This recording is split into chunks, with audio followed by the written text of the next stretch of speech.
Hello everyone, welcome to my channel nursing classes. आज के हमारी क्लासेस का टॉपिक है बायोफिजिकल प्रोफाइल। आज हम पढ़ेंगे कि बायोफिजिकल प्रोफाइल क्या है और इसमें क्या किया जाता है। वीडियो में आगे बढ़ने से पहले चैनल को लाइक कर दीजिए, सब्सक्राइब कर दीजिए एंड शेयर कर दीजिए। चलिए आगे बढ़ते हैं। Biophysical profile.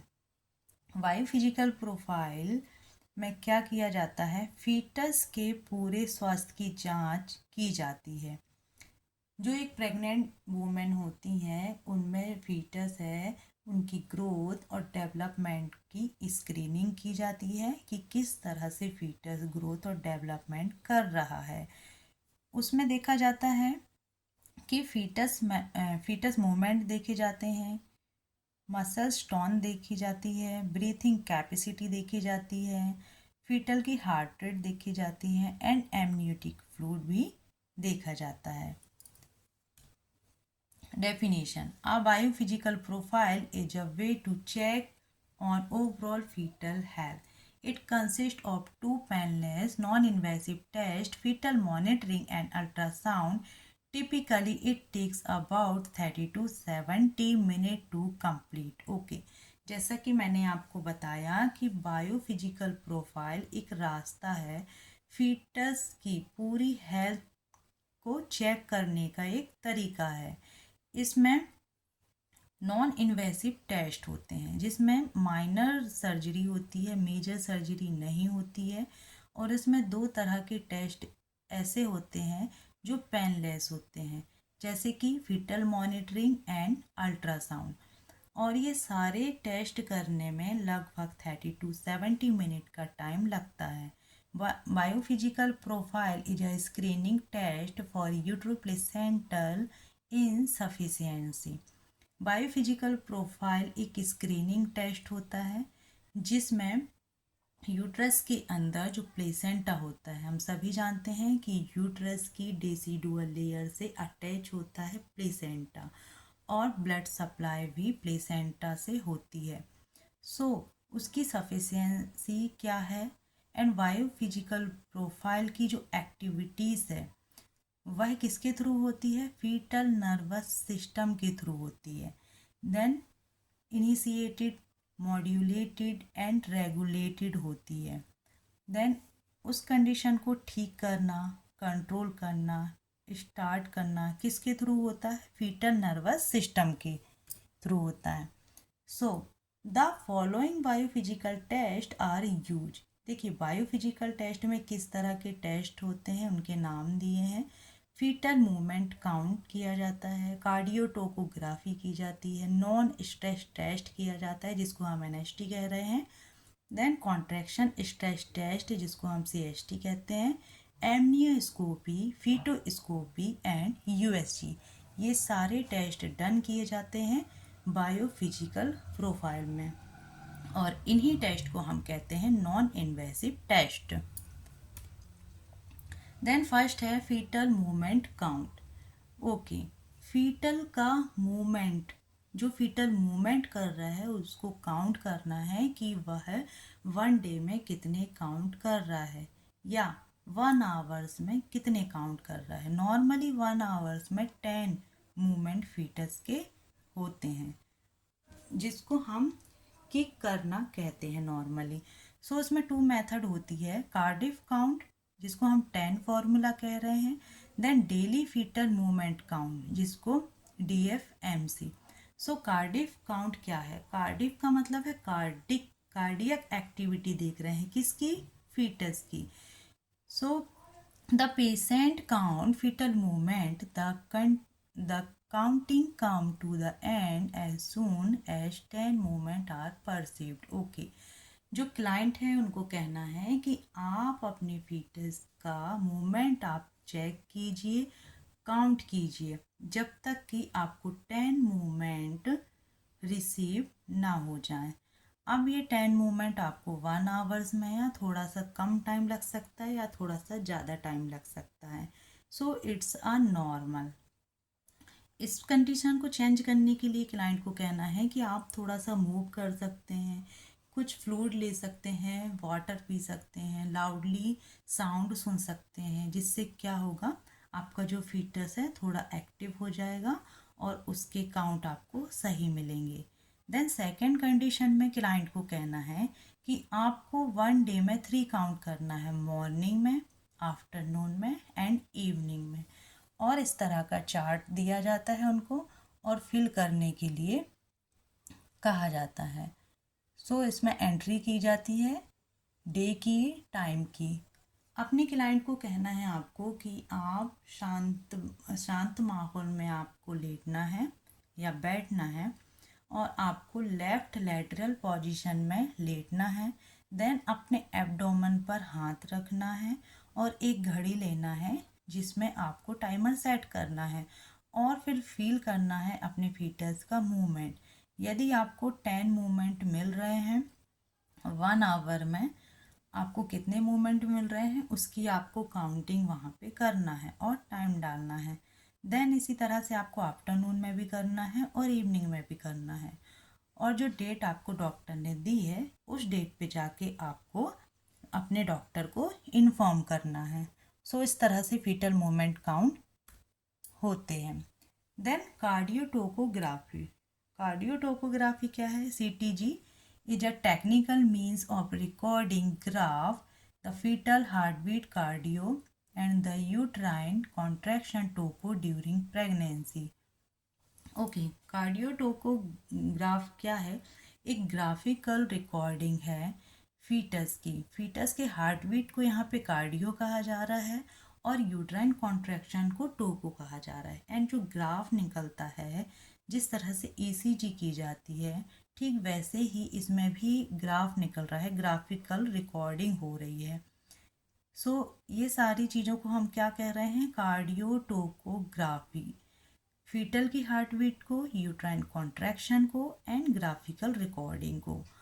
और कार्डियोटोकोग्राफी कब की जाती है? 3rd ट्राइमेस्टर में की जाती है, 7 to 9 मंथ के बीच में की जाती है। The machine use perform the monitoring is called a cardiotocograph. और इसमें जो मशीन यूज होती है उसका नाम है cardiotocograph, more commonly known as electronic fetal monitor. Cardiotocograph को हम क्या कहते हैं? इलेक्ट्रॉनिक फीटल मॉनिटर भी कहते हैं। Definition: CTG is defined as the graphic recording of fetal heart rate and uterine contraction by the use of electronic device indicated for the assessment of fetal condition. Okay, cardiotocograph क्या है? एक graphic recording है जिसमें हम fetal heart rate देखते हैं, uterine contraction देखते हैं, किससे? इलेक्ट्रॉनिक डिवाइस से, और फीटल की कंडीशन का असेसमेंट करते हैं। यहाँ पे कॉन्ट्रैक्शन का मतलब हो रहा है painful shortening of a muscles. जब लेबर पेन में कॉन्ट्रैक्शन आते हैं, ठीक वही कॉन्ट्रैक्शन की यहाँ पे बात कर रहे हैं कि यूट्राइन कॉन्ट्रैक्शन भी देखा जाता है। देन पर्पस क्या है सीटीजी के? To record FHS continuously. Okay, जो फीटल हार्ट रेट साउंड है वह कंटिन्यूअसली रिकॉर्ड होता है कार्डियोटोकोग्राफ में। एंड यूट्राइन एक्टिविटी रिकॉर्ड होती है और डिटेक्ट होता है कि फीटल कहीं स्ट्रेस में तो नहीं है या डिस्ट्रेस में तो नहीं है, to gain information about fetal movement. और फीटल के मूवमेंट की इंफॉर्मेशन भी गेन की जाती है। देन इंडिकेशन, किस कंडीशन में सीटीजी किया जाता है? FHR, यदि fetal heart rate 110 beat per minute से कम है। कार्डियोटोकोग्राफ के लिए डॉक्टर सजेस्ट कर सकते हैं। देन ट्विंस प्रेगनेंसी है या हाइपरटेंशन है, डायबिटीज है, इंट्रायूट्राइन ग्रोथ रिस्ट्रिक्शन है जिसको हम IUGR कहते हैं। और टाइमिंग कितना लगता है? 30 मिनट का। देन मेथड ऑफ सीटीजी, इसमें 2 टाइप्स की मेथड की जाती हैं। एक्सटर्नल मॉनिटरिंग होती है एंड इंटरनल कार्डियोटोकोग्राफी होती है। एक्सटर्नल मॉनिटरिंग में आप देख रहे हैं पिक्चर में कि किस तरह से मदर के एब्डोमेन में ट्रांसड्यूसर को सेट किया जाता है। देन इंटरनल कार्डियोटोकोग्राफी में ट्रांसवेजाइनल ट्रांसड्यूसर को परफॉर्म किया जाता है। जिस तरह से सोनोग्राफी होती है ट्रांसवेजाइनल, ठीक उसी तरह से इंटरनल कार्डियोटोपोग्राफी भी परफॉर्म की जाती है। देन नॉन स्ट्रेस टेस्ट, जिसको हम NST कहते हैं। अच्छा, नॉन स्ट्रेस टेस्ट यहाँ पे इसलिए कहा जाता है क्योंकि इसमें मदर और बेबी को किसी भी तरह का स्ट्रेस नहीं दिया जाता, इसलिए इसको नॉन स्ट्रेस टेस्ट कहा जाता है। NST simple non invasive test है जो प्रेगनेंसी में परफॉर्म किया जाता है। And the test is name non stress test, जैसा कि मैंने आपको अभी बताया, because no stress is placed on the fetus during the test. इसमें किसी तरह से फीटस को कोई स्ट्रेस नहीं दिया जाता। Then definition, NST measure fetal heart rate, fetal movement and uterine activity in the third trimester to make sure there is no fetal distress. देखिए इसमें क्या किया जाता है, फीटल की हार्ट रेट देखी जाती है, फीटल का मूवमेंट देखा जाता है एंड यूट्राइन एक्टिविटी देखी जाती है थर्ड ट्राइमेस्टर में, श्योर करने के लिए कि नॉर्मल डिलीवरी के टाइम फीटस का किस तरह से एक्शन होता है कॉन्ट्रैक्शन के लिए, और कहीं फीटस डिस्ट्रेस में तो नहीं जाएगा। ये सारी चीज़ों की जानकारी लेने के लिए नॉन स्ट्रेस टेस्ट किया जाता है। इंडिकेशन क्या होता है, your baby doesn't seem to moving as much as usual, you are overdue. यदि आपके बेबी का मूविंग यदि कम हो रही है, सो NST टेस्ट करने के लिए सजेस्ट कर सकते हैं doctor.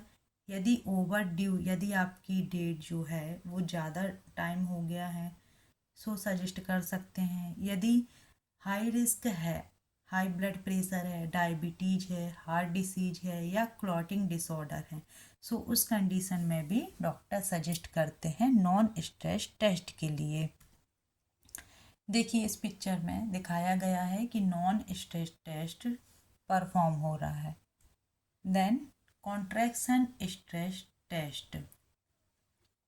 A contraction stress test measure the fetal heart rate after the mother's uterus is stimulated to contract. Contraction stress test तब किया जाता है जब फीटल हार्ट रेट को देखा जाता है, देन फीटस के रिएक्शन को देखा जाता है कि जब यूट्रस कॉन्ट्रैक्ट होता है सो उसमें फीटस का जो एक्शन है वो किस तरह का होता है, फीटस किस तरह से कॉन्ट्रैक्शन को हैंडल करता है। So this test is done to make sure fetus can handle contraction during labour. यह डन करने के लिए कि जब नॉर्मल डिलीवरी होगी और यूट्राइन कॉन्ट्रैक्शन आएंगे मदर को, सो उसमें किस तरह का रिएक्शन होगा फीटस का, किस तरह से फीटस हैंडल करेगा, और लेबर के टाइम पर जो ज़रूरत है, जितनी ज़रूरत है ऑक्सीजन की, वह प्लेसेंटा के थ्रू जाएगी या नहीं जाएगी, ये सारी कंडीशन का पता लगाने के लिए कॉन्ट्रैक्शन स्ट्रेस टेस्ट किया जाता है और यह भी थर्ड ट्राइमेस्टर में परफॉर्म किया जाता है। पर्पस क्या है, record your baby heart rate during and between contraction. इसमें हार्ट रेट देखी जाती है जब कॉन्ट्रैक्शन आते हैं, जब कॉन्ट्रैक्शन आते हैं हार्ट रेट देखते हैं फीटस की कि किस तरह से रिएक्शन है फीटस का। Then if your baby heart rate slow after a contraction, it means your baby may at risk of for problem during labor contraction. यदि फीटस की हार्ट रेट स्लो आ रही है कॉन्ट्रैक्शन के टाइम पर, so doctor यह confirm करते हैं कि कोई रिस्क तो नहीं होगा लेबर के टाइम पर, क्योंकि हम सभी जानते हैं कि एक नॉर्मल डिलीवरी होने के लिए यूट्राइन कॉन्ट्रैक्शन होता है, और जब यूट्राइन कॉन्ट्रैक्शन होता है सो उसमें फीटल की एक्टिविटी भी देखी जाती है कि फीटल कितना रिस्पॉन्स करता है। अगर फीटस का ही हार्ट रेट स्लो हो जाएगा सो नॉर्मल डिलीवरी होने में बहुत डिफ़िकल्टी होगी और रिस्क रहेगा फीटस को। देन प्रोसीजर, इसमें दो तरह के प्रोसीजर किए जाते हैं, nipple stimulation and oxytocin challenge test. Nipple stimulation करके किया जाता है यूट्रस को कॉन्ट्रैक्ट। निप्पल स्टिमुलेशन करने पर यूट्रस जब कॉन्ट्रैक्ट होता है तब फीटल की हार्ट रेट को रिकॉर्ड किया जाता है। देन यदि निप्पल स्टिमुलेट करने पर भी कॉन्ट्रैक्शन नहीं आ रहे हैं मदर को, तो फिर क्या किया जाता है, ऑक्सीटोसिन इंजेक्शन होता है, उसको आईवी ड्रिप से देते हैं। और जब यह टेस्ट डन हो जाता है तब यह ऑक्सीटोसिन और आईवी ड्रिप को बंद कर दिया जाता है। इसमें रिस्क क्या होता है, contraction stress test are typically safe test. यह सेफ होता है। The biggest risk of the test is that it may cause you to go into labour before you due to date. इसमें रिस्क रहता है कि हो सकता है मे बी बेबी टाइम के पहले हो जाए। देन रिजल्ट क्या होता है, नॉर्मल। नॉर्मल क्या है रिजल्ट में, result means baby's heart rate does stay slow after a contraction late deceleration. Then normal को यहाँ पर नेगेटिव बताया जा रहा है। मतलब नॉर्मल कब कहलाएगा, यदि baby heart rate don't stay slow, यदि बेबी की जो हार्ट रेट है वह स्लो नहीं हो रही है तो उस कंडीशन में यह टेस्ट नॉर्मल है। देन एबनॉर्मल, एबनॉर्मल कंडीशन कब है, यदि बेबी की हार्ट रेट स्लो हो रही है कॉन्ट्रैक्शन के टाइम पर, तो इसको हम कहेंगे abnormal. Then amnioscopy, amnioscopy is an endoscopy examination method used to obstetric where the quality and color of the amniotic fluid is visually examined using a amnioscope। देखिए एमनियोस्कोपी क्या है, एंडोस्कोपी एग्जामिनेशन है। एंडोस्कोपी क्या है, एंडोस्कोप यह एक तरह का इंस्पेक्शन इंस्ट्रूमेंट होता है जिसके जिसके माध्यम से हम क्या करते हैं, बॉडी के अंदर की जांच करते हैं। और उसमें क्या, यहाँ पर क्या कर रहे हैं, मदर का एमनियोटिक फ्लूइड देख रहे हैं और एमनियोटिक फ्लूइड का जो कलर है, क्वालिटी है, उसको चेक कर रहे हैं किसके माध्यम से, एमनियोस्कोप के माध्यम से। मेथड क्या है इसकी, the amnioscope is a conically tapering tube with a light source. Okay यह एक कॉन टाइप का ट्यूब होता है जिसमें सामने की तरफ लाइट लगी होती है, कैमरा लगा होता है। उसको जब इंसर्ट करते हैं तो उसी कैमरे से एमनियोटिक फ्लूइड का कलर और क्वांटिटी का पता लगाया जाता है। Which is introduce through the vagina and the canal of the cervix. इसको क्या किया जाता है, वेजाइनल कैनाल के थ्रू सर्विक्स तक ले जाया जाता है, एमनियोटिक सेक तक। And different colour of amniotic fluid point to the possible of intrauterine threat to the foetus. यदि डिफरेंट डिफरेंट कलर मिलते हैं सो उसमें पता लगाया जाता है कि फीटस को किसी तरह का खतरा है या प्रॉब्लम है। As a standard amnioscopy is performed when the mother is admitted to the delivery room. और यह टेस्ट कब किया जाता है, मदर को डिलीवरी रूम में एडमिट किया जाता है तब यह टेस्ट किया जाता है।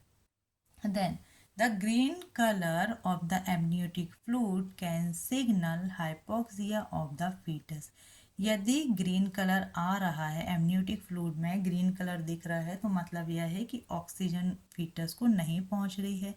यदि येलो कलर दिख रहा है सो इंडिकेट करता है कि जो फीटस है उसको haemolytic disease of the foetus in RH isoimmunisation की प्रॉब्लम है। यदि एमनियोटिक फ्लूइड का येलो कलर दिख रहा है सो वह क्या सिग्नल करता है कि फीटस को हीमोलाइटिक डिसीज है, जो RH आइसो इम्यूनाइजेशन के कारण हो रहा है। अब यहाँ पर RH आइसोइम्यूनाइजेशन क्या है? देखिए, जब मदर का RH फैक्टर नेगेटिव है और फीटस का RH फैक्टर पॉजिटिव है, यदि फीटस का ब्लड मदर के ब्लड में मिक्स हो जाएगा तो क्या होगा, जो फीटस के ब्लड की आरबीसी है वह मदर के आरबीसी को क्या करेंगी? डिस्ट्रॉय करेंगी, जिससे क्या होगा, मदर के अंदर एक एंटीबॉडी बनती है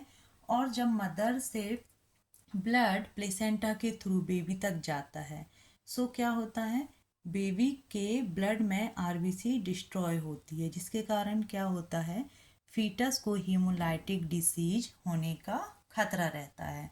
then brown colour amniotic fluid, यदि ब्राउन कलर मिल रहा है सो इंडिकेट करता है कि यूट्राइन डेथ हो गई है, किसकी? फीटस की।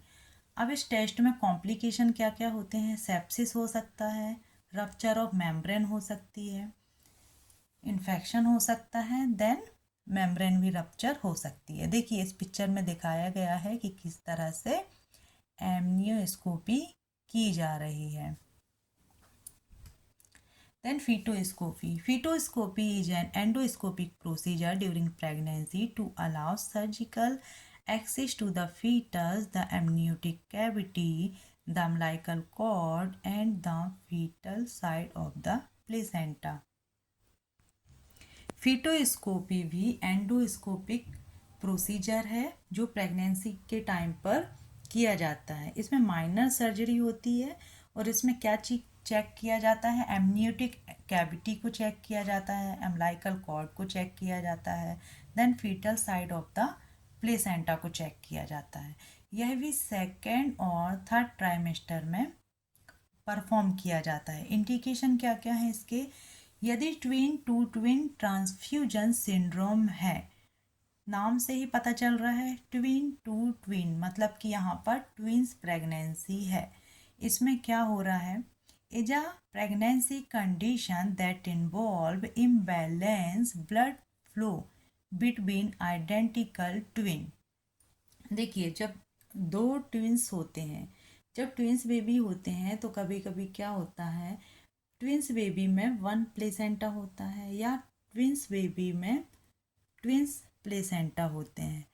कभी कभी कुछ कुछ कंडीशन में क्या होता है कि ट्विंस प्रेगनेंसी में एक बेबी को ज़्यादा ब्लड सप्लाई होता है, देन दूसरे बेबी को ब्लड कम सप्लाई होता है। इससे क्या होता है, इम्बैलेंस हो जाता है, ब्लड ट्रांसफ्यूजन का क्या होता है, इम्बैलेंस हो जाता है।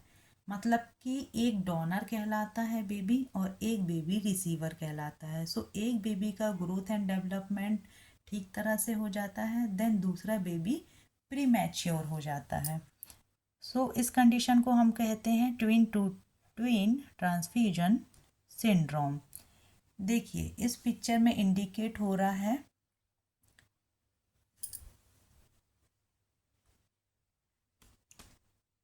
देखिए इस पिक्चर में इंडिकेट हो रहा है donor then receiver. amniotic band syndrome. Amniotic band syndrome occur when your baby gets tangled up in band of tissue from the amniotic sac. It can restrict blood flow or cause amputation of limbs or organ. देखिए amniotic band syndrome में क्या होता है, जो amniotic membrane होती है वह किसी कारण से यदि रप्चर हो जाए, सो मेम्ब्रेन के जो टिश्यू हैं वो पतले धागे जैसे बनते हैं और वह बेबी के चारों तरफ लिपट जाते हैं और कुछ बॉडी पार्ट को बेंड कर देते हैं, जिससे क्या होता है, ब्लड सप्लाई रिस्ट्रिक्ट हो जाता है। रिस्ट्रिक्ट हो जाने के कारण क्या होता है, एम्पुटेशन की कंडीशन बन जाती है। एम्पुटेशन मीन्स कुछ बॉडी पार्ट जो होते हैं वो कट हो जाते हैं। इस कंडीशन को बोलते हैं एमनियोटिक बैंड सिंड्रोम। इस कंडीशन का पता लगाने के लिए भी फीटोस्कोपी की जाती है। Then congenital diaphragmatic hernia CDH occur when your baby has a hole in the diaphragm which causes abdominal organ to shift upward, putting pressure on the lungs. Okay, इसमें क्या होता है, जो फीटस है उसके डायफ्राम में होल हो जाता है। सो जो उसके एब्डोमिनल ऑर्गन्स हैं वो क्या होते हैं, ऊपर की तरफ शिफ्ट होने लगते हैं, और जब ऊपर की तरफ शिफ्ट होते हैं तो वह लंग्स को इफ़ेक्ट करते हैं। देखिए इस पिक्चर में दिखा रहा है कि किस तरह से डायफ्रैग्मेटिक हर्निया है।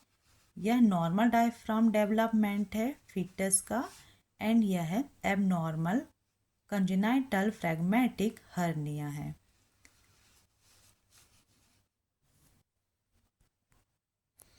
देन इस पिक्चर में दिखाया जा रहा है एमनियोटिक बैंड सिंड्रोम, किस तरह से फीटस के जो लिम्स हैं वो बैंड हो गई हैं, जिसमें क्या होगा, ब्लड सप्लाई बंद हो जाएगा और उससे क्या कंडीशन होगी, एम्पुटेशन की। सो इन सारी कंडीशन को डन करने के लिए फीटोस्कोपी टेस्ट किया जाता है। Then how is fetoscopy perform, किस तरह से परफॉर्म होती है। Fetoscopy is typically perform operation room, okay, यह एक ऑपरेटिंग रूम में परफॉर्म की जाती है। प्रोवाइड लोकल एनेस्थीसिया, इसमें लोकल एनेस्थीसिया दिया जाता है। And reduce pain and prevent you and your unborn baby from moving during surgery, okay, anaesthesia दिया जाता है जिसमें कि आप और आपका बेबी मूवमेंट ना कर सके, क्योंकि फीटोस्कोपी यहाँ पे प्रोसीजर किया जा रहा है। Then surgeon small incision in your abdomen, abdomen में सर्जन्स क्या करते हैं कि स्मॉल इंसीजन लगाते हैं और उसके माध्यम से फीटोस्कोप को इंसीजन करते हैं, इंसर्ट करते हैं यूट्रस में एंड एमनियोटिक सैक में। Then the fetoscope project and image, जो फीटोस्कोप की जो प्रोसीजर हो रहा है उसको क्या करते हैं, स्क्रीन पर उसकी इमेज और स्क्रीन पर उसको देखते हैं। देन देखते हैं कि बेबी एंड प्लेसेंटा को भी देखते हैं साथ में।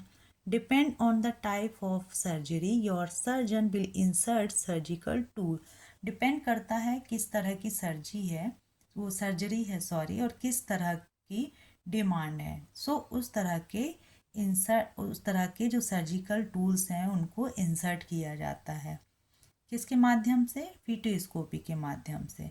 देन इसमें कलेक्ट किया जाता है सैंपल, और फीटोस्कोपी इज मिनिमली इन्वेसिव टेस्ट भी कहलाता है। देन रिस्क क्या हो सकता है इसमें, प्री टर्म बर्थ हो सकता है, प्री मैच्योर लीवर हो सकता है, preterm premature rupture of membrane, your water break early, loss of the pregnancy, इसमें क्या हो सकता है, अबॉर्शन हो सकता है, इन्फेक्शन हो सकता है, देन ब्लीडिंग भी हो सकती है। अब हम पढ़ेंगे यूएसजी। यूएसजी क्या है, an ultrasound is a very safe procedure that use sound wave to create image of your baby while you are pregnant. No needle or radiation are used. Okay, ultrasonography के बारे में हम सभी जानते हैं कि सबसे पहले क्या होती है, प्रेगनेंसी कंफर्म करने के लिए भी अल्ट्रासोनोग्राफी का यूज किया जाता है। इसमें किसी भी तरह का रेडिएशन या नीडल प्रिक नहीं की जाती है। यह साउंड वेव के जरिए क्या करती है, इमेज को क्रिएट करती है, और उससे क्या होता है, फीटस के हम पार्ट, यूट्रस को और एमनियोटिक फ्लूइड को देखते हैं। देन यूएसजी रीजन वाई और provide perform a prenatal ultrasound are use, कब कराते हैं, कंफर्म और प्रेगनेंसी कंफर्म करने के लिए यूएसजी का यूज करते हैं। चेक फॉर एक्टोपिक प्रेगनेंसी तो नहीं है, मोलार प्रेगनेंसी तो नहीं है, मिसकैरेज में भी हम प्रेगनेंसी में क्या करते हैं, सजेस्ट करते हैं यूएसजी को, किसी तरह का कोई कॉम्प्लिकेशन तो नहीं है, डिटरमाइन करने के लिए कि गेस्टेशनल एज कितनी है। Growth and movement and heart rate को भी चेक करने के लिए यूएसजी के लिए सजेस्ट किया जाता है। लुक्स फॉर मल्टीपल बेबीज, कहीं ट्विंस या ट्रिपल और मोर बेबीज तो नहीं है। Examine your pelvic organ like your uterus, ovaries and cervix, आपकी यूट्राइन के जो पार्ट हैं उनको भी विजुअल करने के लिए यूएसजी को डन किया जाता है। Examine how much amniotic fluid you have, amniotic fluid का एग्जामिनेशन करने के लिए भी यूएसजी डन की जाती है। Check the location of the placenta, placenta किस तरह से प्लेसेंटा प्लेसेंटा प्रीविया तो नहीं है, अब्रप्शन तो नहीं है, ये सारी कंडीशन भी चेक करने के लिए यूएसजी की जाती है। Check your baby's position in your uterus, आपका बेबी किस पोजीशन में है यूट्रस में, प्रेजेंटेशन कौन सा है, लाई क्या है, ये सारी चीज़ें भी चेक करने के लिए यूएसजी की जाती है। Detect problem with your babies organ muscles और बोन, आपके बेबी के ऑर्गन और मसल्स और बोन्स को देखने के लिए भी यूएसजी की जाती है। सो आई होप आप सबको आज की क्लासेस समझ में आई होगी। यदि आपको वीडियो अच्छा लगा तो शेयर लाइक कर दीजिएगा। Thank you.